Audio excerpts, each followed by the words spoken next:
மகாலட்சுமி விரதம் இந்தியாவின் வடக்கு பகுதிகளான உத்தரப்பிரதேசம், பீகார், மத்திய பிரதேசத்துல கொண்டாடப்படுது.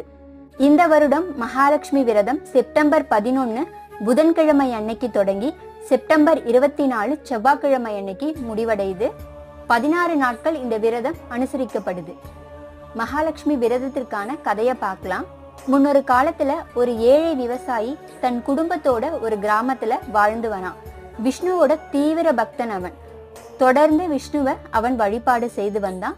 அவன் தன்னோட வீட்டின் வறுமை நிலையை போக்க மகாவிஷ்ணுவை நோக்கி தவம் செஞ்சான்.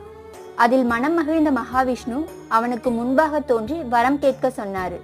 அப்போ அந்த நபர் தனது வீட்டில் லக்ஷ்மி தேவி வசிக்க வேண்டும் அப்படின்னு வரம் கேட்கிறாரு. அதற்கு விஷ்ணு, லக்ஷ்மி தேவிய உன் வீட்டுக்கு அழைத்து வர விரும்பினால் உங்கள் கிராமத்தில் உள்ள கோவில்ல அதிகாலையில ஒரு பெண் மாட்டு சாணங்களை வைத்து வரட்டி செய்துகிட்டு இருப்பாங்க.